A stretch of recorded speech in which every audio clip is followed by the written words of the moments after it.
Hello and welcome to the Tuesday edition of Journalist Hangout. I'm Ayodele Ozubakum. Today on the program, 115 arrested over police shite clash. President Buhari says he's bothered about security, economy, and later on the program, Fayemi vows to end Fayoshe's reign. I'll be hanging out with Babajide Kolade Otitoju, Mojeed, Jamiu, and Olayinka Oyegbile. So if you're ready, let the hangout start now.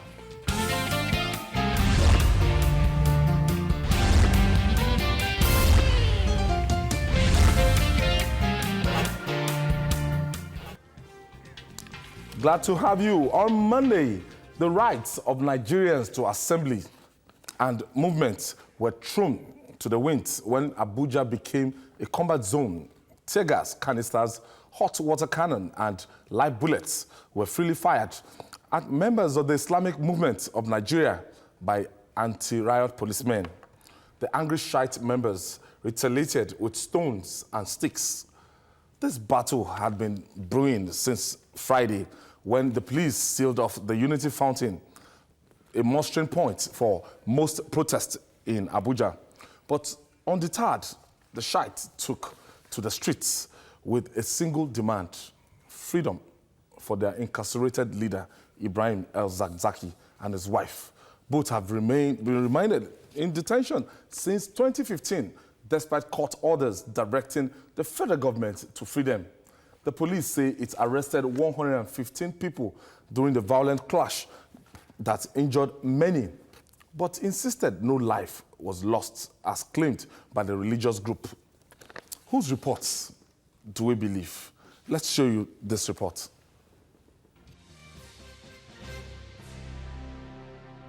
Barely 3 days after the police placed a ban on protests in Abuja, members of the Islamic movement of Nigeria, sticking to their guns, decided to dare the law.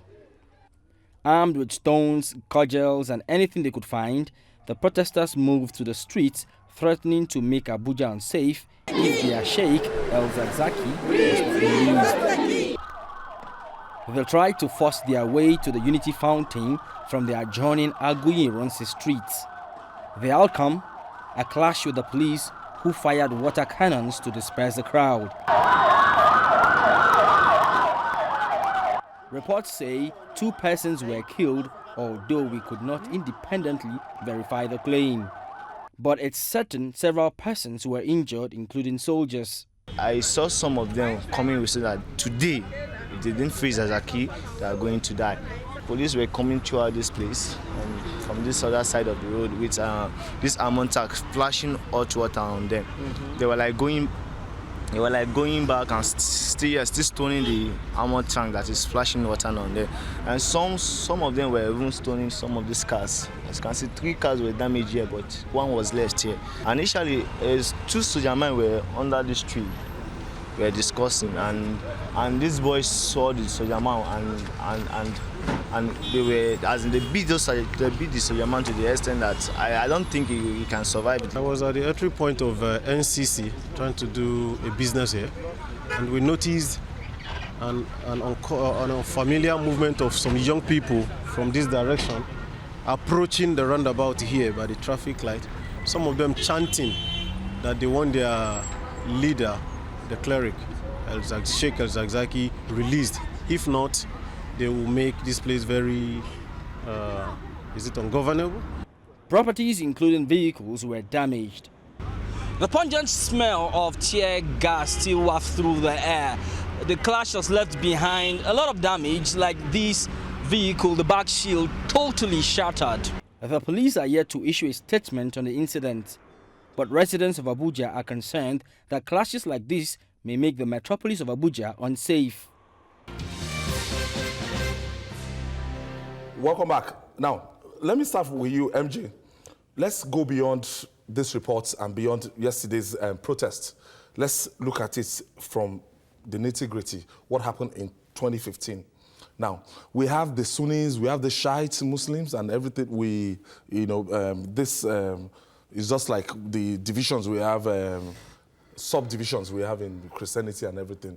And in 2015, Before 2015, I was told, I gathered that if anybody want to run for any public office, any election and everything, El-ZakZaky's place was a place to be. They were always going there because of the number of people that it controls and everything, as that's maybe within his enclave. So they were lodged unto themselves in Kaduna State. So let's take it from there.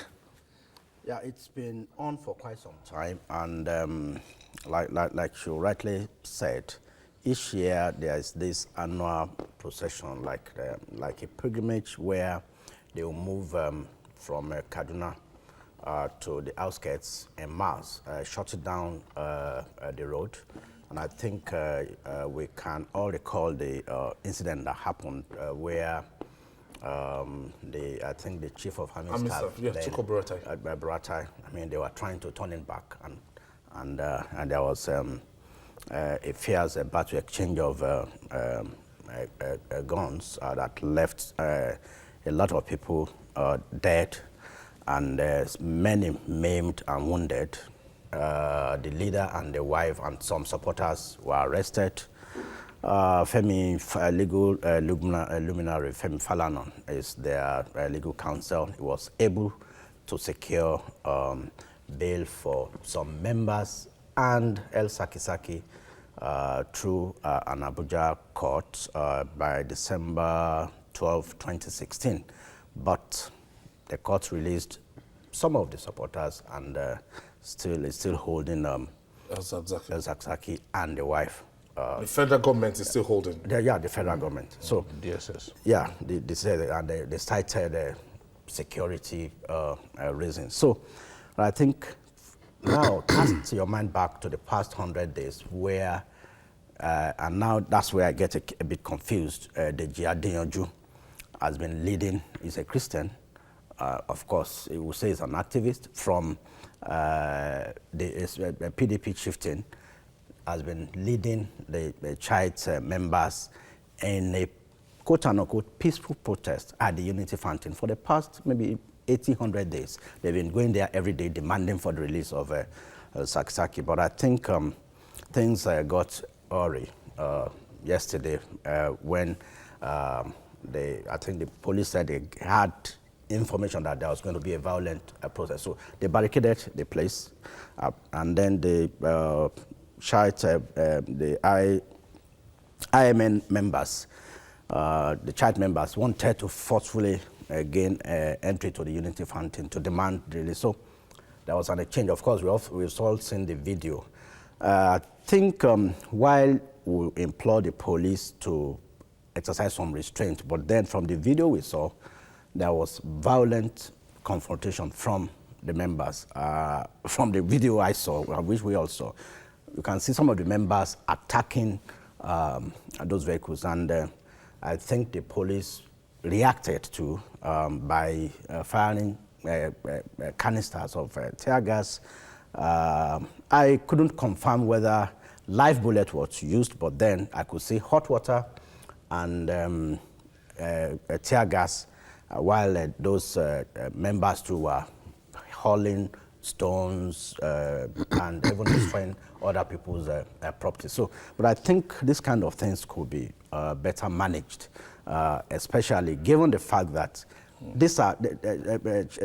El-ZakZaky has a cult followership, and nothing will deter some of these members from seeking his release. Olayinka, when you want to look at it, to come out to protest legitimate rights, freedom to assemble, freedom to association and everything, but at what point in time can we draw the borderline?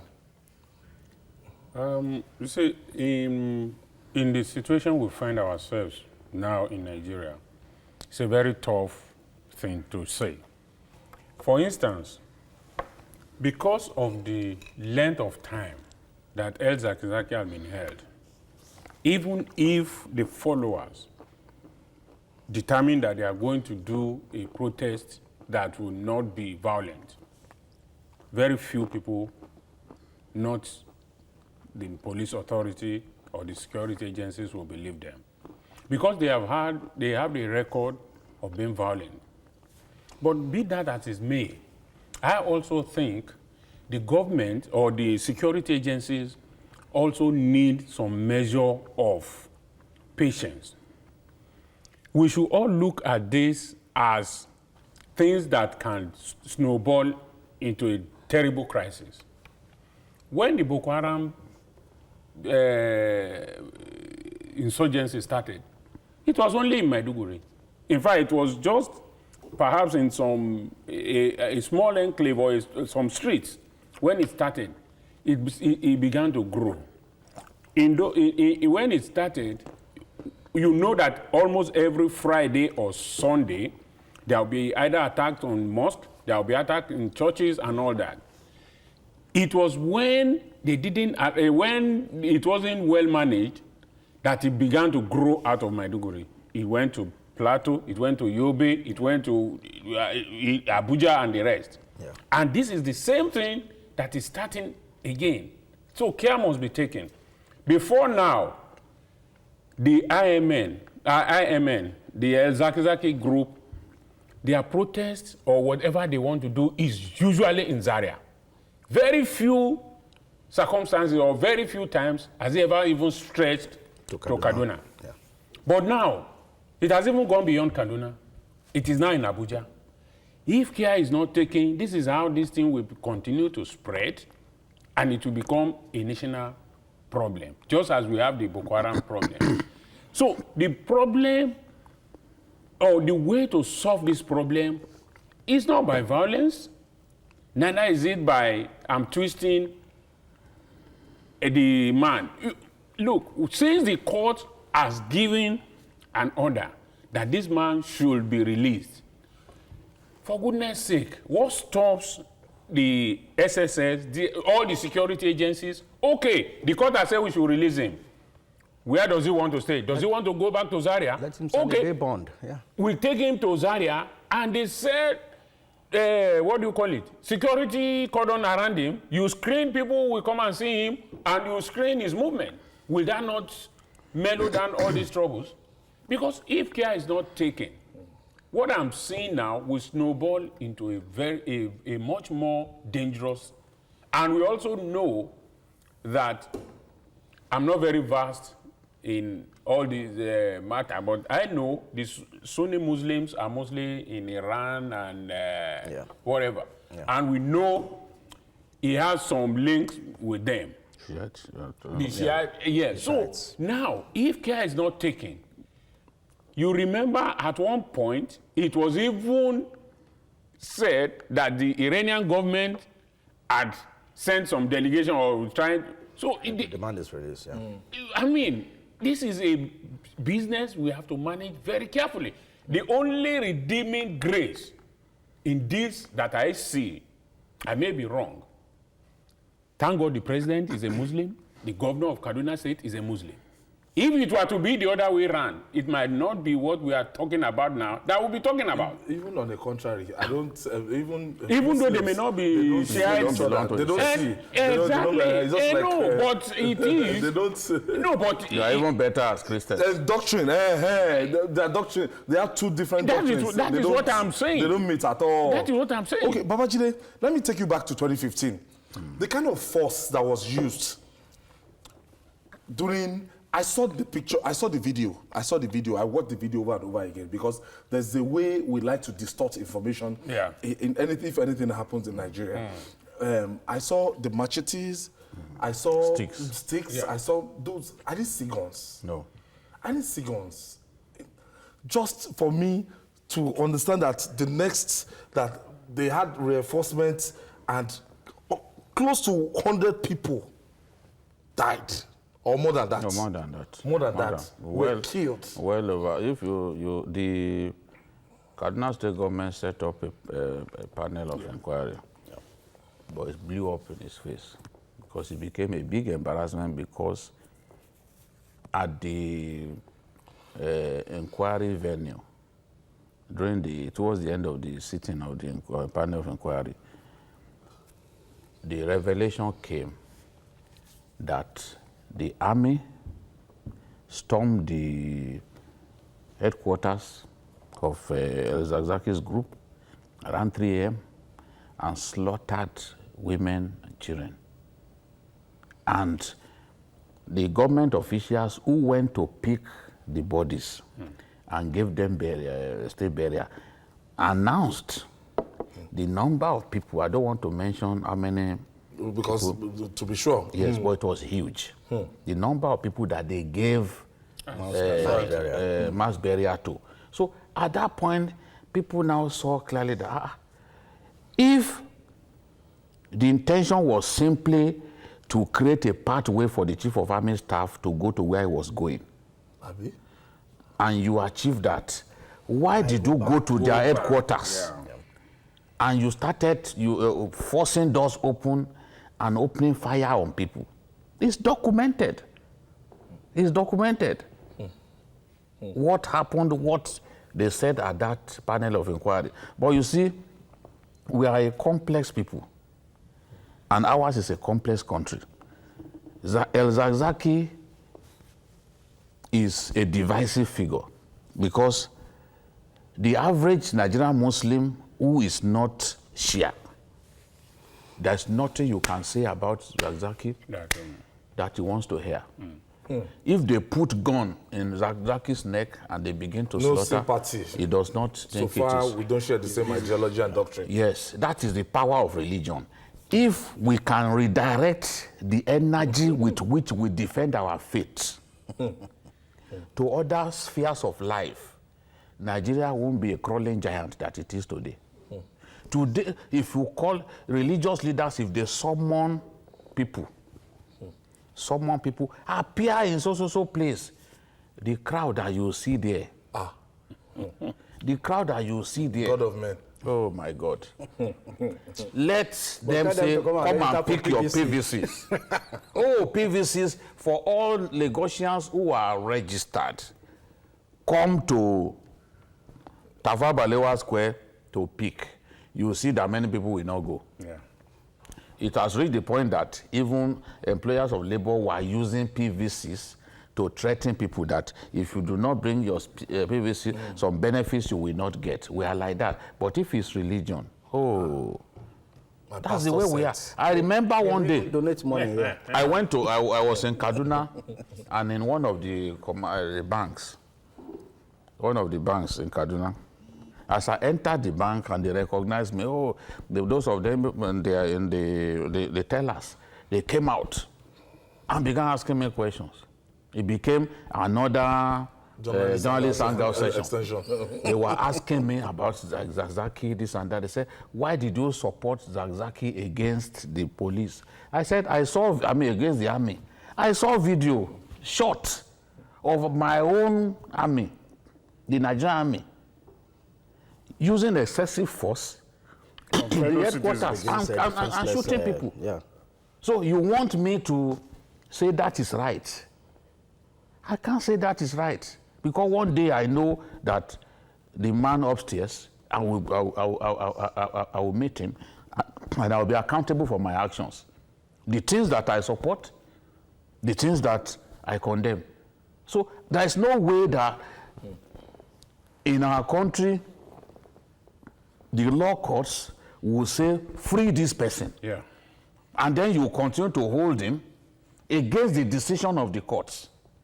If it turns the other way, someone else, maybe another arm of government behaves that way, we will say, these people, it's because they hate Buhari, it's because they don't like the APC government.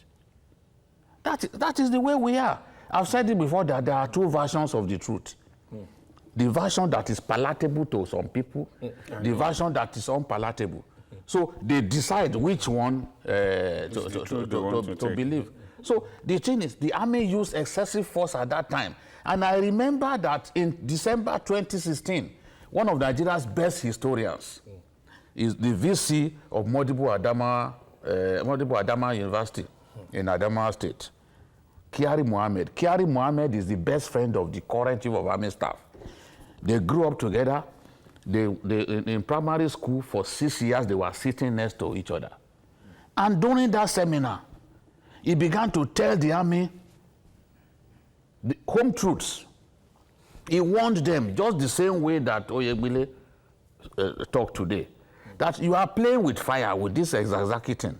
That if this thing snowballs into real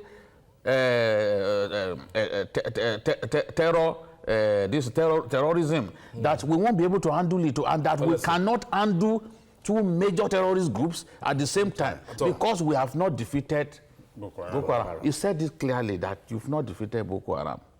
He said it. But of course, you know, we don't like the truth. Some soldiers, some generals right there, they were grumbling. This is a man, and that man, my respect for him grew that day, that if your best friend is the chief of army staff and you can tell him the truth to his face, me that I'm far away from Tukur Burate, why will I not tell him the truth? If his best friend that they were eating together, they were sitting together, both of them, they made up their mind. That one said, I'll become an academic. This one said, I will join the army. And God answered their prayers. If his best friend, the chief of army staff's best friend, can tell him the truth to his face in the presence of his generals and other people in Abuja, at the War College in Abuja, who am I, Babajide, that I cannot tell Tukur Yusuf Burate the truth? What is he going to do to me? Absolutely nothing. That is it. We must learn as Nigerians, we must learn to behave the right way. We can crush protest without using disproportionate force. Yeah. Because what happened in Zaria that day was disproportionate force. Yeah. People carrying sticks. You said, oh, they are terrorists. And I've asked people, even me as a historian, show me the similarity between Boko Haram and these people. Yeah. Peaceful protest. If a healthy argument, if we start it, they always lose. They will walk away. Because you can't defend it. Do they have suicide bombers? No. They've not started growing suicide bombers. Even women are always among the group. I think the reason they behave like this to these guys was, you know, that video that was shot where they were abusing the president and all that. They converged on the same zone. And even it was women who were insulting the president, abusing the president, and then once they saw that this was going to happen again, naturally they will not let them converge. You know, so I guess that's what happened. I have Henry calling us from Lagos. Thank you for joining us, Henry. Yeah, good evening, Ayo. Good evening, Henry. Good evening, gentlemen. Babajide. Henry, how now? I'm fine. Thank you guys very much for what the enlightenment you are giving to the society. Concerning what you are discussing now, I just want to comment that it boils down to the fact that Nigeria is a lawless country. Because I see no reason why they could give an order and the federal government will disobey that order. The same thing is applicable to the followers of El-ZakZaky. The police cordoned off their area where they are holding their protest, and they went ahead to attack the police. It's not done in organized society. No government disobeys court orders in developed countries. And in any country where citizens attack law enforcement officers, it all boils down to what? Lawlessness. Thank you very much. Thank you, Henry. Now, MJ, let's take it from the perspective of when you look at the way Boko Haram started. Is it Yusuf? He was arrested. Yeah. By the army. By the army.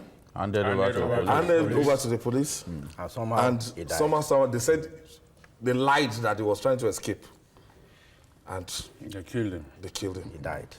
The man died. That group went underground. It was not the only one killed. Even the commissioner for local government, the one who was with him, Foy. The video of him being shot even went viral at that time. So that went underground, and the group, they were silent for some time. And when they recalibrated, they came back they came back as the militia group, you know, today. We need to be very careful, like Yinka said, and also Jide corroborated. We really need to be very careful.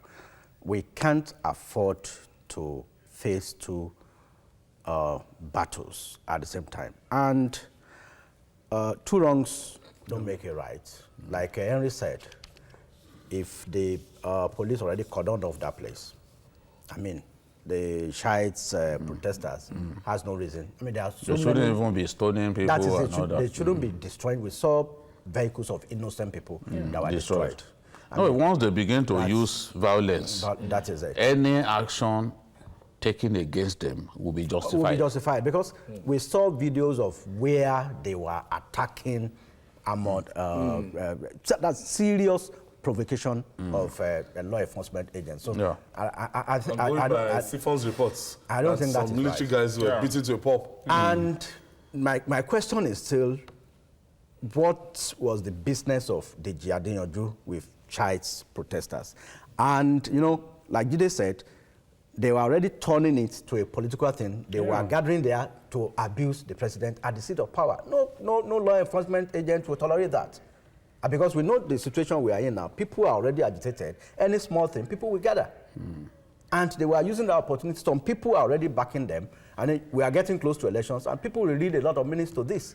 So it is when we have unnecessary provocation against security agencies, they might react. And that's what we saw yesterday. Olayinka, your final take on this? Yeah. There was a time, during the Bin Laden Wahala, there was one of the terrorists that was arrested. He said something. He said, "We love to die as much as your people love to live." He directed it at the then President Bush, meaning that we know that your people love to live, but we love to die. So we are ready to continue to kill your people. That is the thing. And that is exactly what we must guide against. The Yorubas say that if the leper cannot milk the cow, but it can pour it away, we need to be very, very careful about this. Jide, what is wrong with freeing El-ZakZaky? Maybe putting him in protective custody or monitoring his... But what is wrong? They are the From only 2015, ones. They honestly have not seen any sufficient proof that this man is a terrorist. I've known El-ZakZaky for maybe close to 27 years now. Known him, you know, since my days in Kaduna. So I've not seen proof that he's a terrorist. Yes, his people sometimes they lock up the road when they are doing their procession. You cannot use the road. Yeah, they can be unreasonable.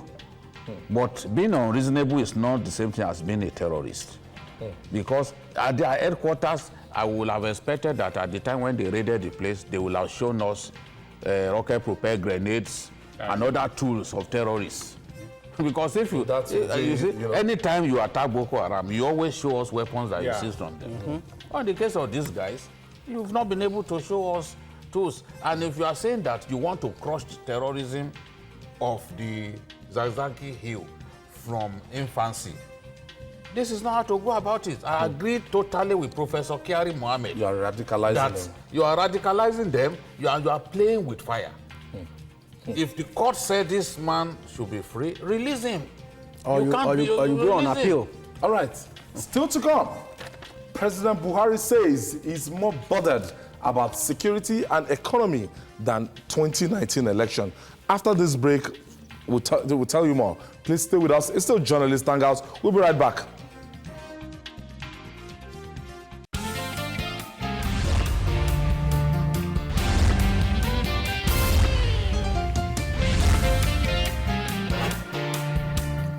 Welcome back. It's Journalist Hangout. We're reaching you live from our headquarters here in Lagos, Nigeria.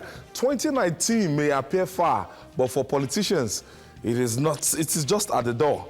Political gladiators are already preoccupied with the polls, but one man who says he isn't bothered is President Muhammadu Buhari. Believe that or not. On Monday, the president told the British Prime Minister Theresa May during a meeting in London that he was more concerned about tackling insecurity, fighting corruption, and reviving the economy. These concerns were the three-pronged focus of his campaign in 2015, and repeating them just days after he announced his intention to seek a second term in office has left many Nigerians wondering if he will see those promises come to reality 3 years into his administration. though President Buhari says he has already recorded successes in agriculture, education, and trade, it may be safe to say that the true worth of the said achievements will be determined by the choice of the electorates, the choice they will make next year. Now, Babajide, let's look at this thing. If President Buhari is reeling out his achievement and everything, but yesterday, our program was based on this same thing, and the party shot was like, Mr. President, because I got a call from a popular friend, Alexa Wickoff, and he was like, no, you guys are not doing this, you guys are not doing that. I said, but if people are dying daily and people are killed daily and it's not even reported, that goes above PDP, APC politics. That's so you can't accuse us of being partisan. If somebody is saying, Mr. President, so Mr. President yesterday in his own wisdom pointed out that security, because of my responsibility, as we pointed out right yesterday. So Babajide, if Mr. President is saying politics of 2019, backdoor, but I have my eyes fixed on the economy, security issues, you know.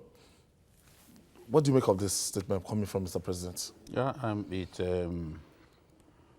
it reinforces the point that when we sit here, that we talk about what is really important to Nigerians.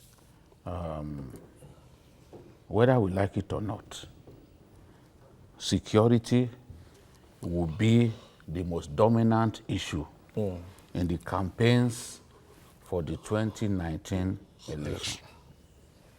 A president may do very well and lose the election because an issue that he didn't consider a priority was what the voters saw as priority.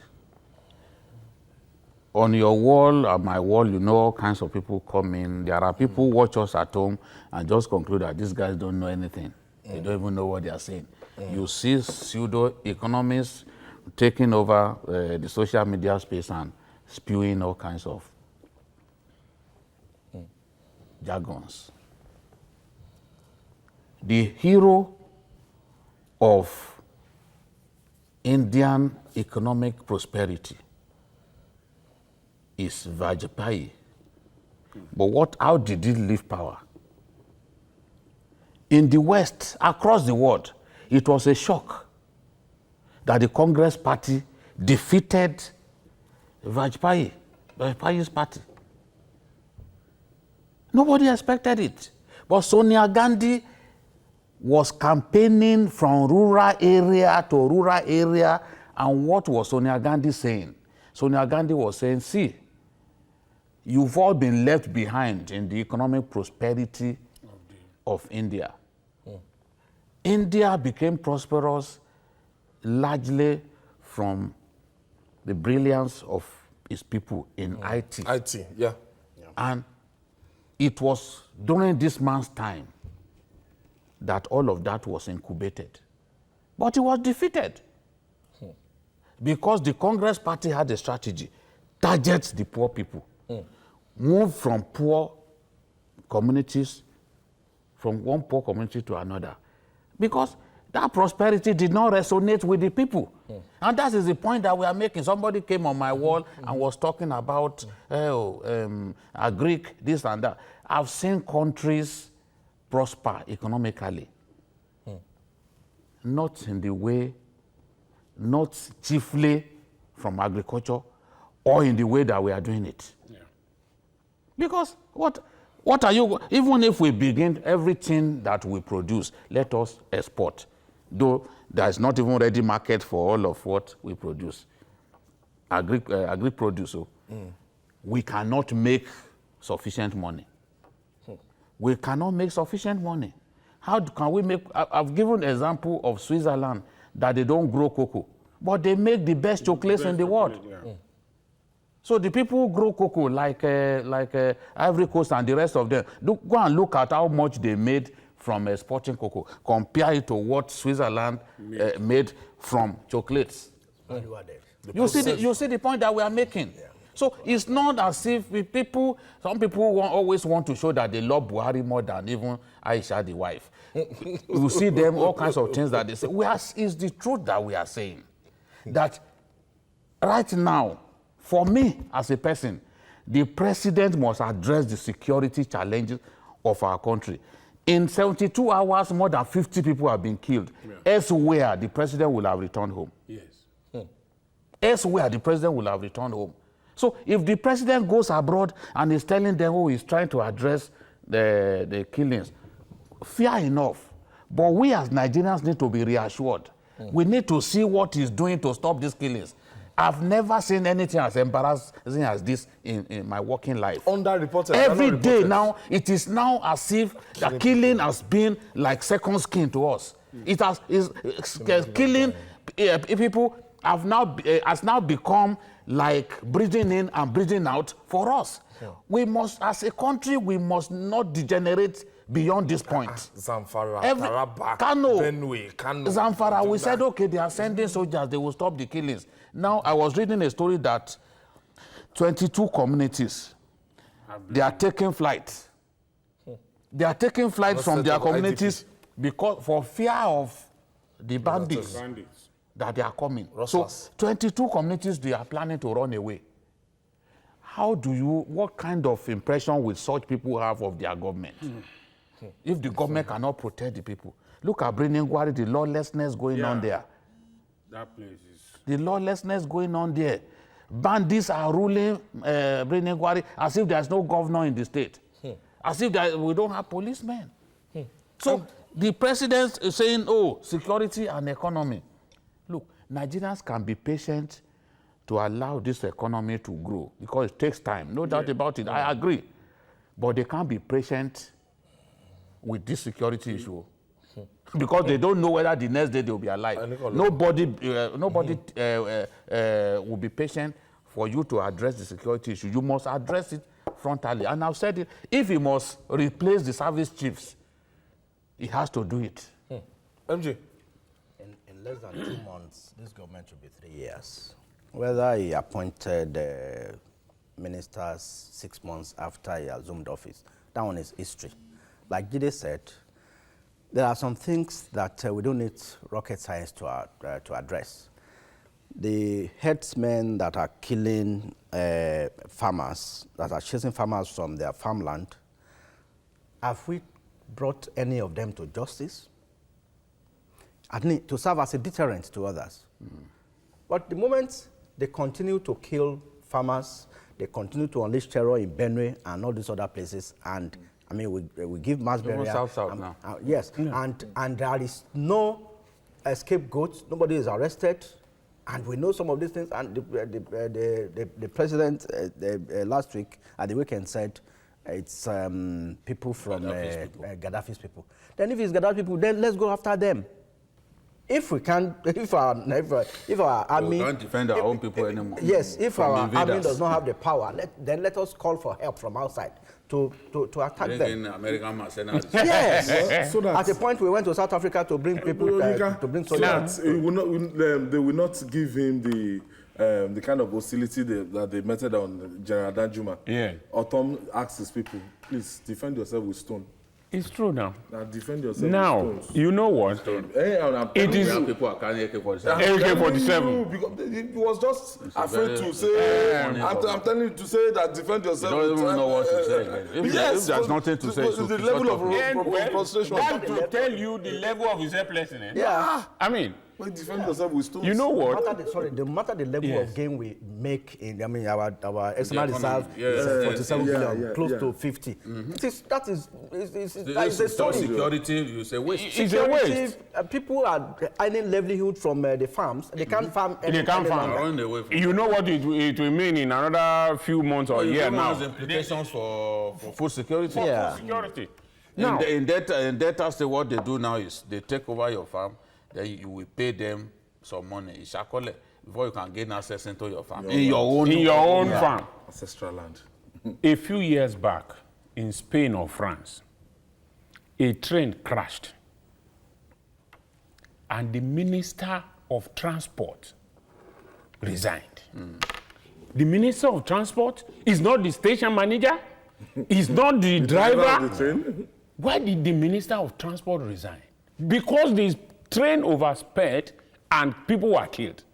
The minister was sitting right there in the capital in his office. I think it was in a rural area or so. It's India. It happened in India. So if the minister can resign under this same situation here, people are being killed every day. The Inspector General was asked to go to Benue. He never went there. He went there. Taraba. He went to, The Taraba. same town that he went to. Yes. Immediately he left the place, they slaughtered people. So now, and the same Inspector General of Police is still there on his seat. They sent him to Benue. He slept in he's still on Nasarawa his and came seat? back to Lagos. What kind of people are we? Only God knows. Only God knows. Well, let's... moving on now. Let him just solve the problem. That's what matters, Ayo. Moving on. Former Ekiti State Governor, that is Kayode Fayemi, is a plotter. He's plotting his way back to the government house where he was ousted by Governor Ayodele Fayose back in June 2014.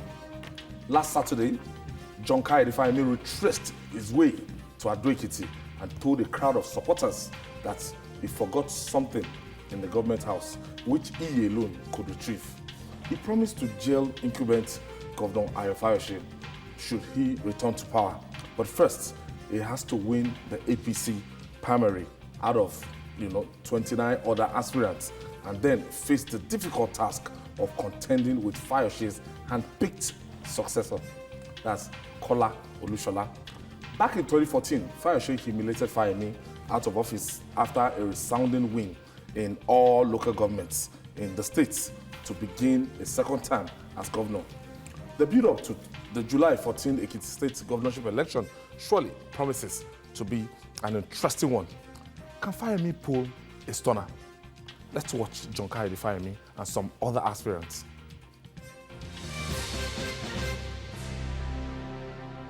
We're not on the march again because of a title. We are on the march again as a duty to our people. We are on the march again because we must conquer poverty. We are on the march again because we must restore our values. We are on the march again because we must reclaim our land. And we are on the march again because enough of the assault, enough of the insult, enough of the intimidation, and enough of the bad governance. If you want to reach, it's not a kit. Yes, no money. Secondly, I am a streetwise boy. But Olusola is still going to be here for 8 years. Movement started in 2014, October 16. Today, Ekiti State is at top among the 36 states of Nigeria in education, the continuity. What do you say? The time has come for us to walk away from the sidelines and challenge the rotten heads who have made our state a land of rot. The time has come for us to raise our voices and be heard. I say to you today, in this place, that our time has come. Today, I declare my desire to be the next governor of our great state.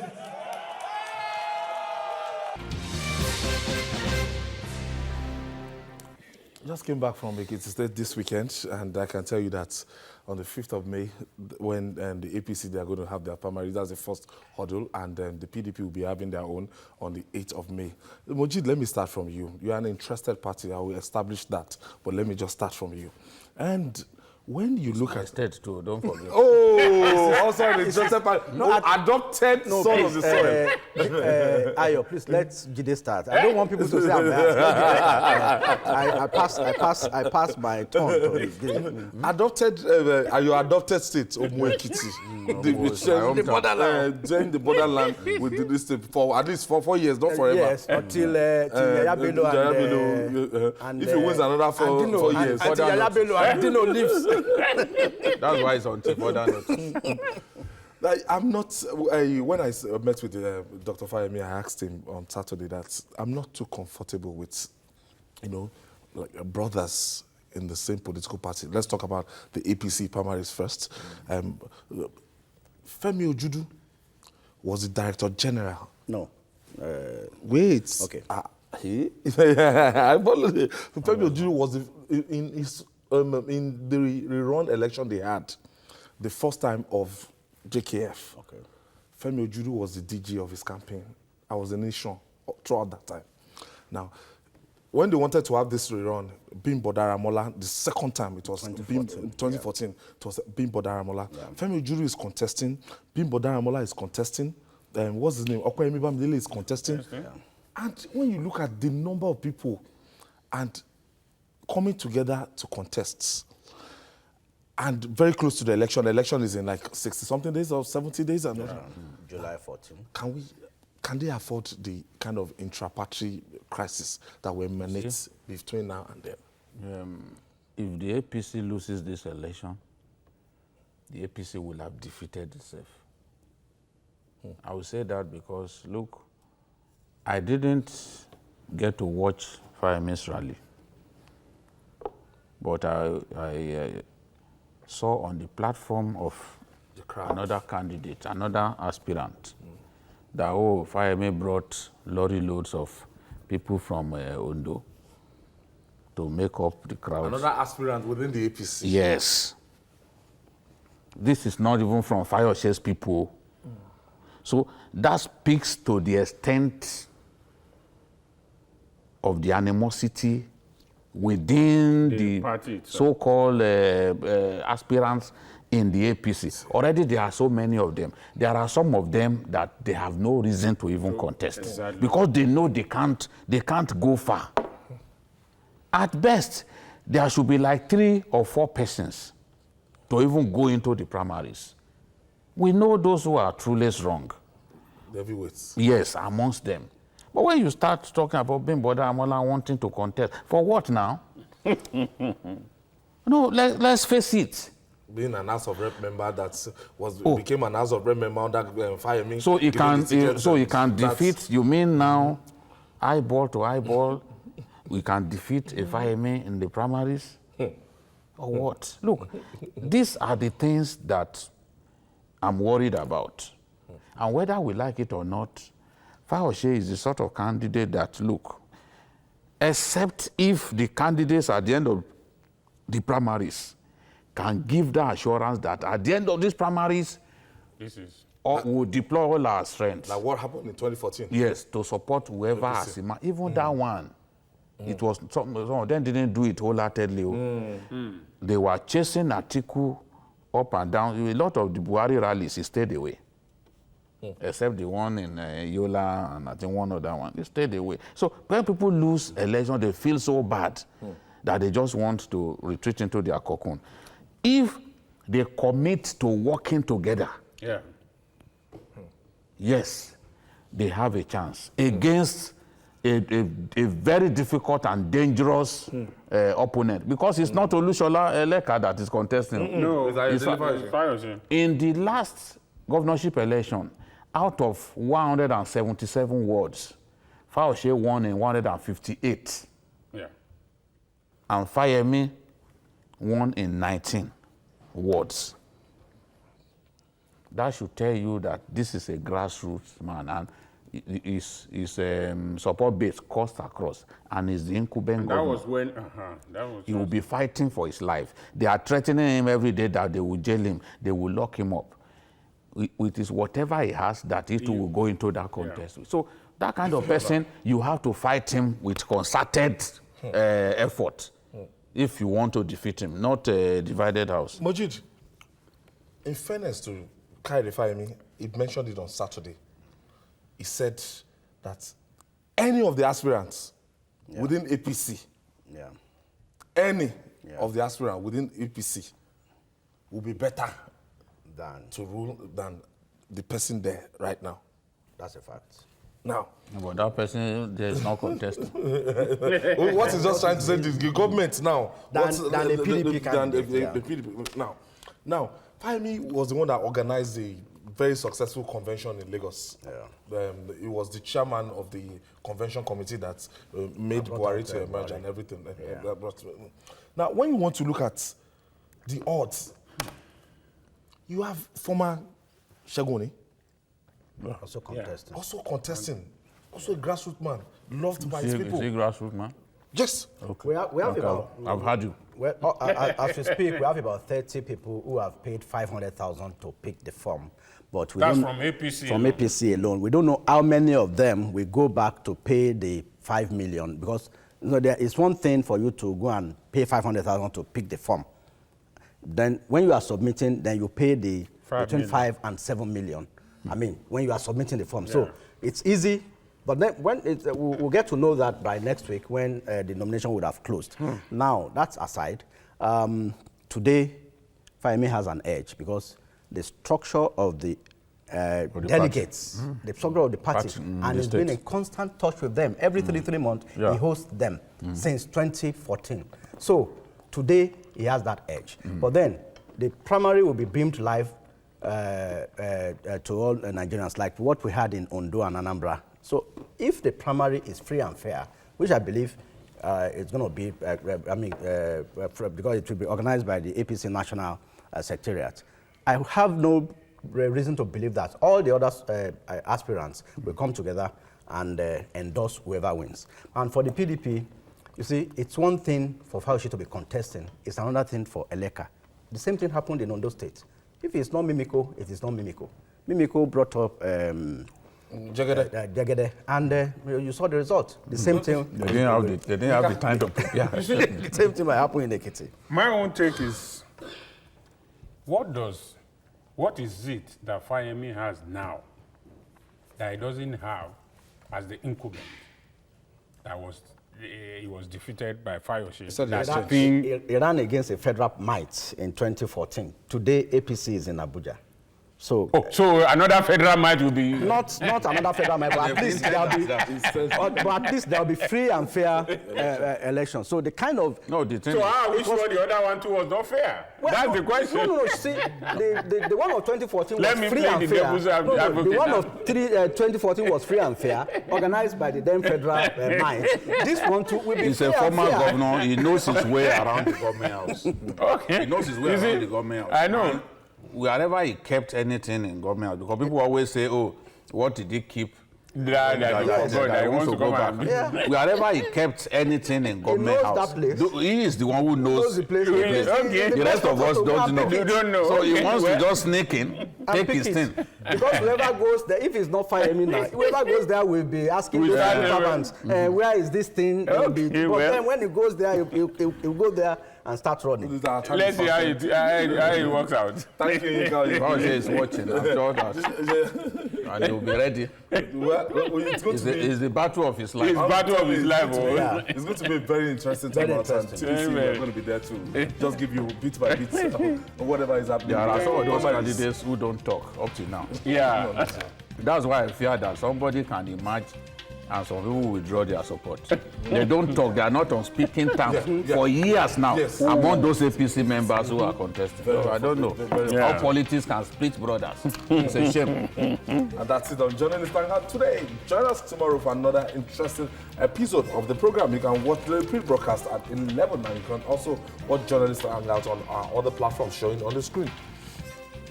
Catch us live on YouTube at youtube.com/TVC News Nigeria. Our feedback channel is Journalist Hangout at tvcnews.tv. I'm Ayodele Zubaku. Bye for now, and God bless Nigeria.